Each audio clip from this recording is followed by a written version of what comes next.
Bonjour à tous, on est parti pour une vidéo où on va vous parler des news sur Polkadot. Et il y en a beaucoup, beaucoup. Déjà, notez que les news, elles ont toujours été postées, même quand moi j'avais pris un peu de recul, qui m'a fait du bien, je le rappelle. Elles ont toujours été postées par l'équipe Polka France, notamment sur Telegram. Et un petit peu sur Discord, mais principalement sur Telegram. Donc je vous invite à venir nous rejoindre sur Telegram si vous découvrez la vidéo ou que première chose, ça sera dans la description, venez, c'est vraiment très sympa. Ensuite, j'adresse une bonne période de Ramadan à tous les musulmans. Donc là, la période qui commence le 23, à tous, on vous souhaite une bonne période de jeûne. Faites bon courage à vous et reposez-vous, c'est important. Ensuite, on va vous parler des news. Je veux vous dire que sur Polkadot, il s'est passé plein de trucs. La première chose que j'aimerais vous dire, et qui est peut-être même, d'ailleurs je commence direct par le gros, c'est peut-être même ce qu'il y a au final de plus important ou en tout cas qui concerne tout le monde, c'est le taux d'inflation. J'ai vu que le taux d'inflation, il a changé sur Kusama, pas sur Polkadot, mais j'ai vu qu'il a changé sur Kusama, et j'aimerais qu'on le regarde ensemble. Donc quand vous allez là sur le réseau, vous avez toutes les informations, que ce soit sur la crowdloan, etc. Mais moi là, ce qui m'intéresse, c'est les taux de jetons, les taux de rendement qu'il y a en staking de Kusama. J'aimerais vous parler de ça. Donc pour ça, on va dans le menu Target, et là ils vont nous présenter tous les détails. Et vous allez voir qu'en fait, il y a un truc qui est ouf que j'ai découvert là. Et en fait, quand j'ai cherché, j'ai vu aucune communication nulle part. Et c'est à propos du taux d'inflation. Donc l'inflation, c'est quoi? Vous savez que quand il y a des projets crypto qui lancent des jetons, des tokens, il y a un total supply. Donc c'est le nombre total de jetons qu'il y a en circulation. Et sur le KSM, c'était 10 millions. Donc là, on va aller dans Overview. Sur KSM, c'était 10 millions. Hop, alors attendez, on va aller dans... Voilà, c'est là. Donc sur KSM, c'était 10 millions. Aujourd'hui, il y en a un petit peu plus. Je vous montrerai le chiffre appelé. Mais là, il y a une news qui est très importante. C'est que on avait un taux d'inflation qui était entre 8 et 12%. Et en fait, il a drastiquement baissé. Donc s'il était aux alentours de 12, en fait, on se rend compte que là, maintenant, il est à 5,5. Alors peut-être que j'ai loupé l'info. Si j'ai loupé l'info, dites-le moi. Dans ce cas-là, je mettrai la source. Mais là, je l'ai découvert tout seul quand moi, je faisais mes petites opérations et tout ça. Donc c'est quand même très important. Ça veut dire que le taux d'inflation sur Kusama a été divisé presque par 2. C'est balèze quand même. C'est un truc... et c'est une good news parce que moins il y a d'inflation... Alors c'est à double tranchant. Moins il y a d'inflation, ça veut dire que moins il y a de nouveaux jetons qui sont émis en circulation. Parce que je vous rappelle qu'il y a un total supply, donc il y a un nombre de jetons total en circulation, et l'inflation, c'est les nouveaux jetons qui sont créés à partir de ce total-là. Ça veut dire que la blockchain Kusama, c'est une blockchain inflationniste, donc ça veut dire que le nombre total de jetons augmente au fur et à mesure du temps, à hauteur de, là en ce moment, 5,5% par an, mais le montant, là moi quand j'avais un peu mis mon retrait des réseaux sociaux, mais il était aux alentours de 12. Et moralité, quand vous vouliez faire du staking, en fait, vous aviez à l'époque, vous aviez des taux de rendement à 15, 16, 17% annuels. Et là, aujourd'hui, alors, c'est pour ça que je vous disais, news, ça dépend comment vous regardez les choses, mais donc il y a moins il y a moins de rendement, mais c'est parce qu'il y a moins d'inflation. Et pourtant, le nombre total de jetons mis en staking, il est faible, il est que de 50%. Normalement, il faudrait, pour qu'une blockchain soit extrêmement sécurisée, il faudrait que le taux de jetons totaux mis en staking soit aux alentours de 70% pour que le truc soit imprenable, etc. Donc là, on est sur des taux qui sont faibles, et vu qu'il y a peu de monde qui mettent des jetons en staking, mais ça, c'est volontaire, c'est fait exprès, en fait, du coup, le taux de rendement est élevé, mais il est moins élevé qu'avant parce que l'inflation a baissé. C'est quoi la supply sur Kusama? Alors, on le voit, c'est facile. Il y a 50% des jetons qui sont stakés. Donc s'il y a 7 millions de jetons qui sont stakés, allez, 6,9, bah tu multiplies par 2, ça fait 7 et 7, 14. En gros, il y a entre 13 et 14 millions de KSM qui sont émis en circulation. Voilà. Parce que c'est écrit 10 millions partout. Ouais, t'as vu The Real PMV? Tiens, Kem Polka, il nous le dit. 13,37. Bon, j'avais dit entre 13 et 14, j'étais pas loin. 13,37. Merci, Kem. J'ai mon assistant de luxe aujourd'hui. Merci, Kem, ça fait plaisir. Donc 13,7. Et la blockchain avait démarré il y a, maintenant ça va faire quoi? Ça va faire 1 an et demi? Non, même presque 2. Non, plus même. Ça va faire 2 ans et demi. 2 ans et demi que ça a démarré Kusama. Donc en 2 ans et demi, il y a eu 3,3 millions. Donc si le rendement il était aux alentours de 12%, enfin si l'inflation était aux alentours de 12%, ça fait 1,2 million chaque année. Donc ça fait 2 ans, ça fait 2,4 millions, plus la moitié, 6 mois, donc ça fait 2,4 millions, plus 6, ça fait 3 millions. Et là il m'a dit ouais c'est 3,3. Donc c'est ça, on est bon. C'est exactement ça. Donc il y a une inflation. L'inflation, elle a été divisée presque par 2, mais là, c'est récent. Parce que moi, quand j'avais regardé ça il y a moins de 3 mois, on n'était pas comme ça. Donc, big news, et pourtant, elle est passée inaperçue. Maintenant, passons sur Polkadot. On va regarder. Hop. Alors, on regarde le même menu, hein, mais sur Polkadot. Hop. On va voir sur CoinGecko s'il nous le met. Au passage, s'il nous met les bonnes infos, s'il nous met du... Ça, faut pas... C'est pas une religion, hein, CoinGecko. Là, il a l'air bon, celui-là. Ouais, il a l'air à jour. 1 milliard 200 000, il a l'air à jour. Voilà, l'inflation, elle a baissé aussi. Elle était à 8, je m'en rappelle je m'en rappelle très bien. Au mois de décembre, janvier, elle était aux alentours de 8 et quelques. Et là, elle a baissé. Donc, en fait, les taux d'inflation ont baissé. Alors, beaucoup moins que sur Kusama.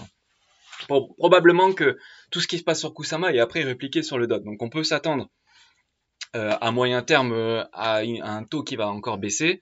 Et ça, en fait, c'est une bonne chose, parce que ça met une pression vendeuse plus faible.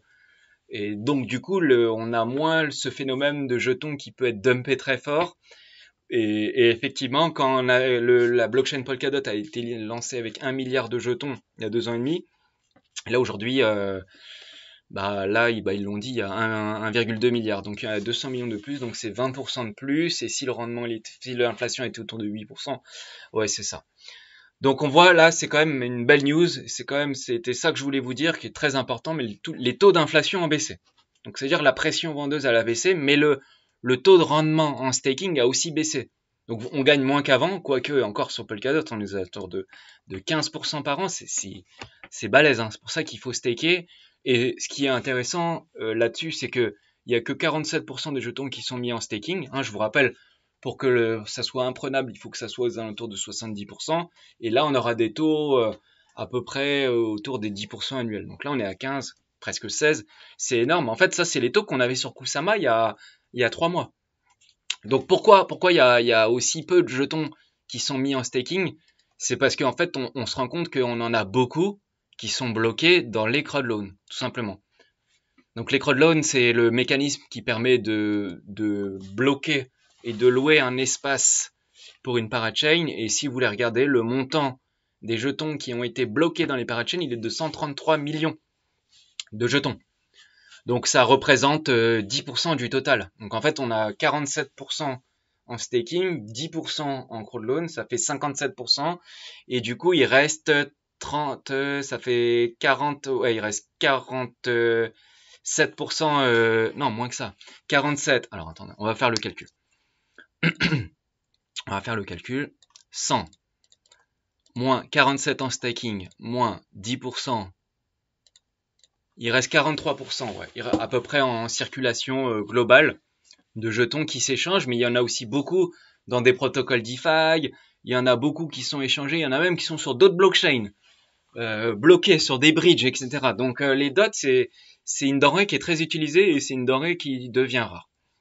Donc voilà, première chose très importante, les taux d'inflation ont baissé. Good news, selon moi. Après, vous pouvez estimer que c'est une moins bonne news, mais je trouve que c'est bien si petit à petit avec le temps on commence à baisser jusqu'à même arrêter, ça serait bien.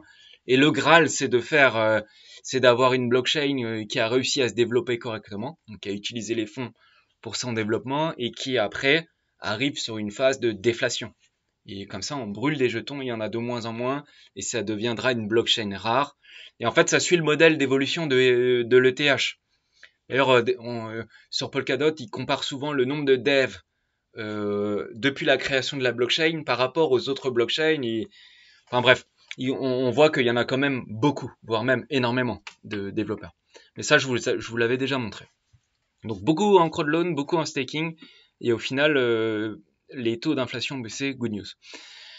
Deuxième news que j'ai vu qui a changé, mais j'ai vu pareil, j'ai vu aucune communication là-dessus, c'est au niveau des parachains. Au niveau des parachains, j'ai vu que avant on faisait des blocs de 5 parachains, c'est-à-dire qu'il y avait des enchères tous les 2 semaines, et là le rythme il s'est ralenti. Alors me demandez pas pourquoi, j'ai cherché, j'ai été voir sur le site officiel, j'ai pas trouvé, j'ai été voir un peu partout, j'ai pas trouvé. Et merci Ghost of PC pour ton abonnement avec Prime. Et en fait, le truc, c'est que j'arrive pas à trouver quand. Alors, si quand ils ont modifié, ça on peut le savoir. On le voit que c'est à partir du mois de février, de début février. Et en fait, on voit que avant il y en avait une tous les 2 semaines, comme là on peut voir. Donc tous les 2 semaines il y en avait une. Et puis après, à partir de donc du 1 février le 7, et à partir du on est passé du 7 au 19 et du 19 au 2 mars. Et après, là, maintenant, c'est plus tous les 2 semaines, mais c'est moins que ça. Et du coup, je trouve que ça, c'est plutôt une bonne chose. Donc le rythme, il s'est ralenti. Au lieu de faire des blocs de 5, ils font des blocs de 2. Et du coup, le truc, c'est que ce qui est bien, c'est que vu qu'il y a moins, ils libèrent moins vite les parachains. En fait, on voit que les projets, il y a plus de projets qui sont en compétition. Alors, pour savoir est-ce que c'est un bon plan ou pas, moi j'ai regardé un peu les crowdloans actuels. En fait, ils libèrent entre 1 et 1,5% du total supply. Donc, c'est des montants qui sont quand même assez faibles quand on le compare aux montants qu'on a connus au tout début. Quand ils venaient de lancer les parachains, ils balançaient 30% des jetons aux gens qui participaient. Maintenant, on est sur 1 et 1,5%. Donc c'est normal. Pourquoi? Parce qu'en fait, c'est tout simplement une question de concurrence. C'est qu'ils voient comme il n'y a pas beaucoup de monde qui sont en concurrence pour obtenir des parachains, dans ce cas-là, effectivement, ils ont besoin de moins de dots. Et on voit le nombre de personnes qui participent, il est aussi très faible. Après, c'est normal. En bear market, quand les prix se sont fait exploser, les dots qu'on avait, ils valent moins. Et pour ceux qui achètent maintenant, après, faut voir si ça peut valoir le coup. Donc, faut voir. Donc là, j'ai vu que effectivement, le rythme, il s'est ralenti. Mais bon, il y a toujours de l'activité et il y a des développements qui se font et qui sont plutôt sympas. Là, par exemple, en ce moment, on a Peak, je pense que ça se dit comme ça, Invarch, il y a Sora Network, ça doit être celui-là, et le quatrième, c'est Moonsama. Non, là, c'était l'autre. Ouais, si, c'est ça. Et le quatrième avec 92 000, celui-là, c'est Moonsama. Donc là, en ce moment, il y a 4 projets qui se partagent les tâches et ils libèrent entre 1 et 1,5%. Si ça vous intéresse de regarder les détails, on pourra le faire avec plaisir. Donc voilà, on voit que ça, moi je trouve que c'est plutôt bien. Ça veut dire que au final, les projets, du coup, vu que le rythme se ralentit un petit peu, ils peuvent, il y a plus de combats, on va dire. Donc là, news sur Picasso. Picasso, ils sont prêts. Ils viennent de balancer une news là, ils sont prêts. Et leurs collators sont prêts. Ça veut dire, en gros, les collators, c'est quoi? C'est les validateurs des parachains. Ça veut dire que le staking va se lancer et ils vont pouvoir lancer tout ce qu'ils ont prévu. Et là, on voit qu'ils ont mis leur avancement il y a quelques jours et on voit que là, ils disaient que les collateurs, ils étaient à 95%. Donc maintenant, c'est fini depuis hier. Et maintenant, ils vont lancer le KSM.bridge. Ça, il est attendu, le bridge.ksm pour en quelques clics transformer du DOT en KSM sur la blockchain. Ça, c'est plutôt cool. Et puis après, il y a le Cosmo Wasm sur Picasso qui est aussi très attendu avant de lancer ça plus tard sur Composable Finance. Donc là, on va voir, mais ça, c'est cool parce que maintenant, on y est presque. Alors, on a attendu longtemps, certes, mais maintenant, on y est presque. En parallèle de ça, il y a Gavin Wood qui a posté un message. Et en fait, il montre que le développement du Light Client. Alors, qu'est-ce que c'est le Light Client? En gros, c'est une application que vous allez avoir dans votre navigateur Internet et qui va pouvoir être utilisée facilement et sur plein de sites Internet et pour plein d'applications différentes. Et en fait, le but, c'est quoi? Je vous rappelle, l'inventeur du terme Web3, enfin, dans la crypto, l'inventeur du Web3, c'est Gavin Wood. Et pourquoi il a inventé ce terme-là? C'est pas pour faire joli, c'est pas pour une hype, c'est parce qu'il veut vraiment faire un web 3.0. Donc sur votre navigateur, vous avez un wallet, ok, c'est une chose, mais vous allez aussi avoir un light client qui va pouvoir se connecter à des sites avec identité numérique, données protégées, pouvoir avoir la propriété de différents actifs plus facilement, etc. Salut 0x Romain, salut à toi. Donc là, il a balancé son truc, il explique que ça avance bien, que c'est bon, que ça marche avec les parachains, et donc petit à petit, ils vont commencer à le rendre accessible au grand public. Et ça va être bien. Ça va être bien parce que c'est ça au final, d'avoir une blockchain interopérable, tout ça, etc. C'est bien, mais in fine, le but recherché, c'est le web, le futur du web, le futur d'Internet. En parallèle, il a posté, Gavin Wood, il est très chaud en ce moment. Il a posté sur GitHub, le GitHub officiel de Parity. Et en fait, vous savez, il y a la gouvernance 2.0. Toute la gouvernance va changer. On voit sur GitHub, à un moment, il a dit, est-ce qu'on peut changer maintenant? Est-ce que vous pouvez l'activer? Donc lui, il est chaud, il veut que ça se fasse.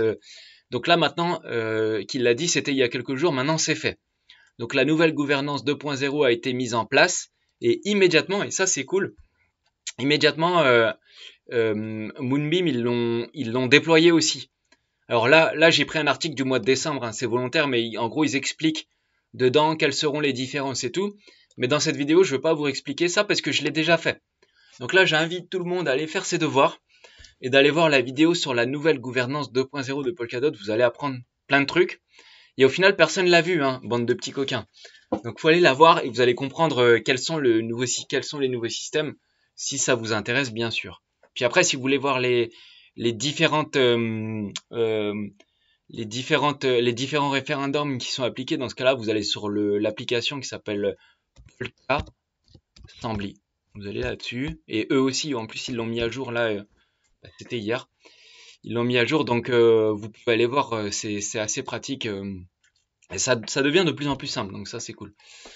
Ensuite, on a une news pour Lido Finance. Lido Finance, où vous savez, c'est le protocole de liquid staking, où principalement c'est connu pour staker du ETH 2.0, mais on pouvait aussi staker du DOT et du KSM. Et en fait, ils annoncent qu'ils arrêtent. Donc ils arrêtent. Alors dans leur truc, leur communication, c'est de dire on arrête pour cause de conditions de marché, croissance du protocole, capacité limitée et alignement prioritaire. Bon, en gros, ça veut rien dire, hein, en gros, ça veut rien dire, mais tout ce qu'on sait, c'est qu'ils arrêtent.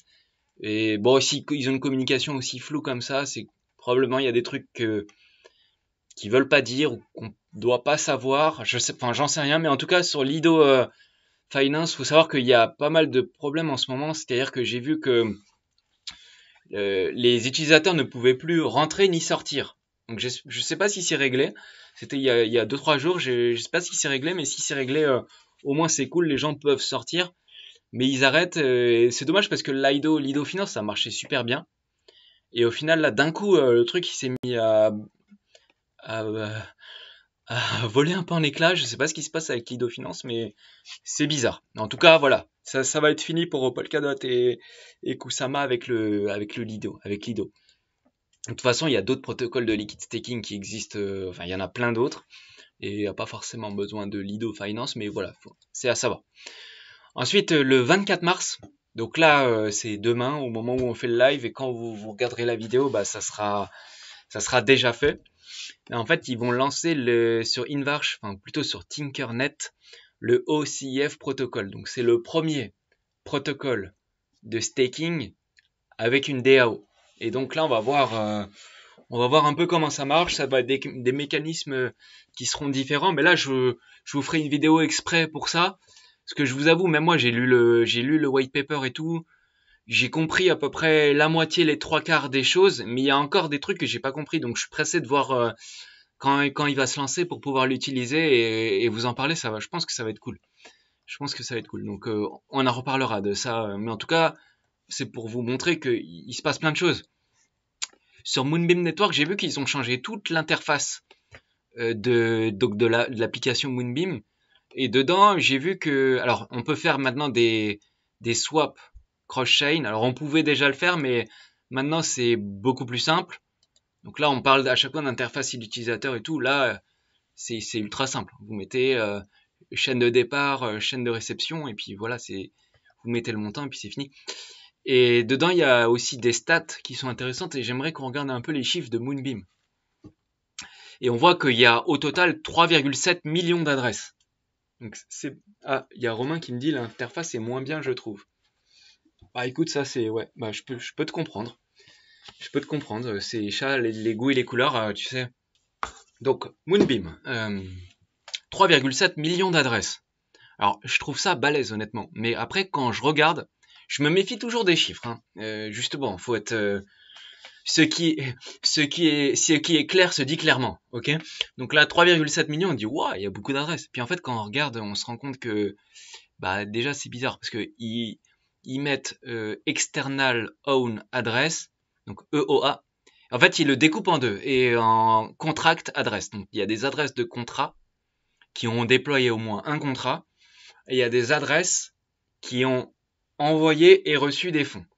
Au moins une transaction. Et là, donc ils sont comptés dans ce compteur-là. Alors c'est pas le nombre d'adresses actives ni inactives, c'est le nombre total d'adresses où il y a eu des transactions. Et en fait, quand on regarde les chiffres, on voit qu'il a explosé très rapidement à partir du mois d'octobre 2022 et c'est monté en flèche. Mais pareil, parce qu'en fait, on voit que le montant en bleu, il a monté très fort, mais le montant en vert, il a pas monté. Ah bah vous voyez pas. Qu'est-ce qu'on est gentil avec les abonnés. Et donc là, on voit que le montant en vert, il a pas monté beaucoup, mais le montant en bleu, il a monté beaucoup. Donc on rappelle, hein, mais le montant en bleu, c'est le CA. Donc le CA, c'est le adresse de contrat. Donc c'est des contrats. Donc à mon avis, ce qui s'est passé, c'est que là-dedans, il y a dû avoir un projet qui utilise beaucoup de contrats, style NFT ou trucs comme ça. Et du coup, le montant, il est monté en flèche et surtout, il est monté d'un coup. Donc, c'est forcément, s'il est monté d'un coup, ça doit pas être des vrais utilisateurs. Mais les vrais utilisateurs qui ont fait des échanges et tout, c'est le montant en vert. Mais on voit quand même que quand on regarde les vrais chiffres, là, on voit qu'il y en a quand même 1 million 100, presque 1 million 2. 1,2 million d'adresses qui ont fait des échanges de tokens et tout. Je trouve que c'est quand même c'est balèze. Hein. Je me rendais pas compte, je pensais pas que c'était autant utilisé. Puis après, il y a le détail des chiffres et tout, mais à la limite, ce qui est le plus expressif, c'est celui-là, c'est le nombre de transactions journalières. Mais même en journalier, on voit que ça fait quand même beaucoup de transactions. On voit qu'il y en a à peu près une centaine de milliers. Voilà, on est à 83 000 par jour. Je trouve que c'est très utilisé. Mais pourquoi? Parce que faut pas croire, mais Moonbeam, c'est pas que... Tiens, voilà, c'est ça que je voulais vous montrer. Alors du coup, il y a ma photo, je vais la mettre dans l'autre sens. Moonbeam, c'est pas que deux, trois applications qui viennent faire des swaps. Alors on voit que les principales applications, c'est Stella Swap et Beam Swap. Mais en fait, derrière, il y a Moonwell, le protocole DeFi. Il y a Axelar qui permet de faire le lien entre les deux et aussi avec Cosmos. Il y a un bridge, il y a même plusieurs bridges. Il y avait Lido aussi, Lido Stake et Polkadot. Polka Market. Polka Market, Polka Market, c'est le projet qui fait des marchés prédictifs sur la blockchain Moonbeam. Et puis après, il y a plein d'autres trucs que vous voyez pas, mais qui traite de NFT et tout. Et en fait, c'est très utilisé. Là encore hier, je voyais là, il y a cet article-là. Il y a les NFT de Diesel, donc là la marque de luxe de mode. En fait, ils se vendent sur une plateforme qui s'appelle Public Pressure. Alors, je connaissais pas. Donc, c'est une boîte anglaise. Et en fait, le Public Pressure, ils sont sur Moonbeam Network. Donc, vous avez même des grandes marques style Diesel et tout qui viennent vendre leurs NFT. Et j'ai vu qu'ils sont vendus très rapidement leurs NFT. Donc, en fait, il y a des trucs qu'on voit pas, mais allez utiliser cette blockchain. Donc, je trouve que moi, j'avais un peu lâché Moonbeam aussi. De toute façon, j'avais tout lâché. Mais en fait, en voyant ça, je me dis que faut jeter quand même un œil sur cette blockchain-là, parce que les mecs sont ultra qualitatifs. Et si je vous parle de ça, c'était principalement à la base parce que quand je vous ai dit le processus de gouvernance, où Gavin Wood, il a poussé le truc, il a dit ça y est, on le fait et tout. Et en fait, Moonbeam, direct, ils l'ont fait direct, ils ont lancé immédiatement, ils ont lancé ils ont lancé eux aussi leur gouvernance 2.0. Mais c'est la même, sauf que c'est les premiers à l'avoir appliqué. Et souvenez-vous déjà à l'époque, bah Moonbeam, ils étaient en compétition avec Akala pour avoir la première parachain. Et en fait, immédiatement, ils ont réussi à développer ultra rapidement. Et franchement, prenez du recul, même en dehors de Polkadot, mais prenez du recul. Vous regardez les blockchains EVM, ben en fait, Moonbeam, on peut dire qu'ils sont dans la cour des grands, hein, clairement. Alors, vous comparez les d'autres EVM qui sont dans d'autres blockchains, la qualité de ce qui est proposé, on est loin d'être au niveau de Moonbeam. Après, il y en a qui sont absolument excellentes, et je pense notamment à Polygon. Polygon, c'est du très lourd aussi, hein. Là, ça, c'est la cour des grands. Mais après, sur d'autres blockchains et tout, même interopérables et tout, franchement, vous regardez les EVM, je suis pas convaincu de. En fait, c'est la qualité de la team qui fait la qualité du projet, mais il y a aussi la qualité des partenariats et des développements. Enfin, ce qu'ils font, c'est bien. Donc voilà, je voulais vous dire qu'il faut quand même jeter un petit coup d'œil, et je vais vous montrer une illustration qui est intéressante aussi, c'est ça. Et là, on parle que des. Donc, je vous tiens à vous prévenir, les chiffres là que je vous donne, c'est que les 7 derniers jours. Ok, c'est pas les chiffres de l'année entière ou depuis le début de l'année. Là, c'est les chiffres de cette semaine. Donc, parce que j'avais posté ça sur Twitter et on m'a dit, ouais, les chiffres, ils sont pourris. Mais en quoi ils sont pourris? Et ça, c'est les 7 derniers jours.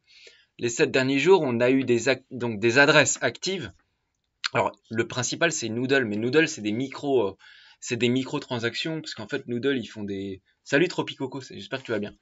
Parce que Noodle, c'est des micro-transactions, parce qu'en fait, c'est, vous savez, l'application qui se connecte au Bluetooth et tout, et qui récupère des tokens. Donc là, évidemment, il y a beaucoup d'adresses. Donc ça, Noodle, on peut le mettre à part. Mais si vous regardez sur Moonbeam, j'ai rien que les 7 derniers jours, 77 700, et Astar aussi. Astar, c'est du très lourd, il faut que je vous en parle. Mais du coup, les deux EVM, on a deux EVM, c'est du lourd. Surtout que Astar, ils viennent juste d'annoncer. C'était hier. Donc là, je vous balance des trucs vraiment chauds. Parce qu'on me dit, il se passe rien, il se passe rien, il se passe rien. Mais moi, je mets le nez dedans, mais je vois que ça bouillonne de ouf. Astar, hier, à la Paris Blockchain Week, donc ils y sont, hein, si vous y êtes, allez leur boire une bière avec eux, ils sont très sympas. Japonais. Et en fait, Astar, ils viennent d'annoncer un partenariat avec Fala Network et les FAT Contracts. Donc, qu'est-ce que c'est les FAT Contracts? En fait, je vous rappelle la différence entre Moonbeam et Astar. Moonbeam, c'est EVM. EVM seulement compatible. Donc, c'est Ethereum et déployer des smart contracts qui se font déjà sur Ethereum, mais sur Moonbeam, donc EVM sur Polkadot et tout. Mais Astar, ils font ça, mais ils vont plus loin que ça. C'est-à-dire que eux, ils proposent aussi aux développeurs de pouvoir déployer des contrats, mais sur d'autres langages de programmation. Type, ça je vous l'avais déjà dit, type, alors je suis pas expert en code, hein, mais type WebAssembly. En gros, c'est les langages qui peuvent se coder plus facilement. Et pour des personnes qui n'ont pas forcément des compétences en blockchain, des développeurs traditionnels, si vous voulez, ils peuvent coder et faire aller chercher des données dans des smart contracts et tout. Enfin bref, je vous passe les détails.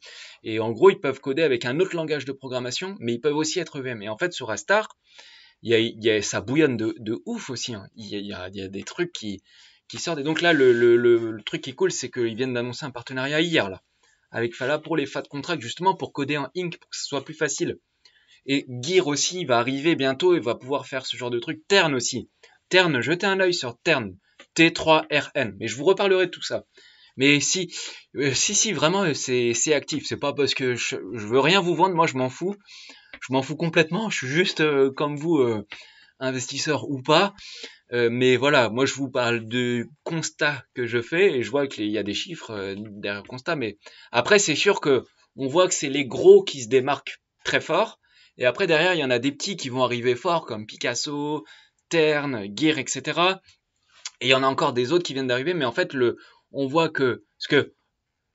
pourquoi je vous parle de ça? Parce que on voit que vous voyez, on va parler de vous, le grand public, vous voyez des projets qui arrivent, vous voyez des parachains. Mais en fait, quand vous voyez une parachain, c'est un projet qui a besoin d'une blockchain. Mais derrière, sur Moonbeam, je crois qu'il y a plus de 300 projets différents. Donc quand on dit, ouais, sur Polkadot, il n'y a pas de dev, parce que c'est ce qu'on me dit le plus. Il n'y a pas d'activité, il n'y a pas de dev. Mais il y a plus de 300 projets, rien que sur Moonbeam. Plus de 300. En comptant les trucs NFT, enfin, il y a tout. Et sur Astar, mais c'est pareil. Alors, il y en a peut-être, je crois, même sur Astar, il y en a peut-être même plus. Mais sur Astar, comme ils développent des trucs qui sont un peu différents, Mais c'est du lourd aussi sur Astar. Donc c'est pour ça, faut pas négliger. Après, il y a des projets qui sont monoproduits, type où il va y avoir les projets DeFi. Donc là, les projets EVM, justement, c'est leur but, c'est d'accueillir des projets dedans, qui viennent coder dedans. Et ils le font. C'est ça qui est super. Donc ils le font. C'est juste qu'on n'en parle pas beaucoup parce que c'est des mini-projets et tout. Et puis souvenez-vous, quand on parle de blockchain EVM compatible, bah, on pense tout de suite à la BSC, au projet. Enfin, c'est là où il y a tous les scams, le repère des arnaques. Donc pour nous, avant de parler d'un projet, quand on vous parle de trucs, c'est des trucs qui sont sûrs sur Polka France. Mais derrière, il y a 300 projets. Après, vous n'êtes pas à l'abri que sur les 300, il y a quelques gens qui sont malveillants, mais la plupart, ils sont quand même bienveillants. Mais c'est pour vous dire qu'il y a quand même de l'activité. Et du coup, voilà, sur Astar, c'est important de suivre aussi ce qu'ils font entre Moonbeam, Astar et surtout ce qui se passe sur Polkadot parce que derrière, ils développent les activités qui sont très importantes. Puis j'ai vu aussi sur Ternoa, ils ont annoncé que leur projet, il allait enfin se lancer. Enfin, je rectifie. Ils allaient enfin lancer leur projet d'origine, je veux dire. C'est-à-dire la Time Guardian. Donc j'ai regardé un petit peu. C'est plutôt pas mal en vrai. Alors moi j'en ai pas, mais c'est plutôt pas mal en fait le time. Alors en fait là ils reviennent parce que Ternois ils avaient leur projet de faire des capsules temporelles, c'est-à-dire que corrigez-moi si je me trompe, mais c'est-à-dire que si vous en fait vous voulez faire vous voulez donner votre patrimoine, et ben vous pouvez le donner par la blockchain. Et en fait eux ils garantissent que vu que c'est sur la blockchain, quand votre fils il va récupérer le code, ben en fait il va utiliser la blockchain pour pouvoir accéder aux trucs et tout. Bon, alors moi, personnellement, je suis un peu à l'ancienne sur ces trucs-là. Je préfère donner des pièces d'or à mon fils et je lui dis, tiens, vas-y, que de faire ça. Mais c'est intéressant de voir que c'est plutôt pas mal. Et surtout, là où ils sont intelligents, c'est qu'ils s'adressent au grand public. C'est-à-dire qu'ils font une solution qui coûte 9 euros. Franchement, 9 euros pour protéger des données et tout. Bon, il y a des gens qui payent largement plus que 9 euros pour protéger des données. Et là, vous pouvez protéger, si j'ai bien compris, 1 giga de données pendant 10 ans. Et en fait, les données, c'est quoi? Bah, c'est vos... Par exemple, vous avez accumulé vos plus belles photos de toute votre vie, que vous allez après mourir, au lieu de les avoir imprimées, vous allez les mettre là-dedans et voir vos enfants. Enfin bref, c'est des données qui se transmettent, qui peuvent se récupérer plus tard. Et bah là, je trouve que c'est bien. Hein, voilà, au moins, c'est des choses Alors, il n'y a pas de parachain. Hein. Ils ont pas fait de parachain, ils ont fait une solo chain. Donc une blockchain individuelle, ils ont fait leur truc dans leur coin, mais écoutez, au moins ils bougent, c'est plutôt bien. Après, c'est vrai qu'au début ils voulaient faire ça. Après ils sont passés sur une plateforme plus de NFT en aidant des projets NFT style le 20 minutes. Ils avaient aidé le 20 minutes à lancer leur NFT et tout, mais c'est bien parce que en fait ils monétisent leur projet et c'est ce qu'il faut faire. Hein. C'est une entreprise, donc c'est ça, je trouve que c'est bien parce que c'est des solutions grand public. Ça coûte 10 balles, tu as une application, tu mets tes données, c'est protégé par la blockchain et voilà, je voulais dire que c'était bien. Voilà, ça a le mérite d'être dit. Et puis voilà, c'est à peu près tout. C'est à peu près tout et je pense qu'on a fait un bon tour déjà.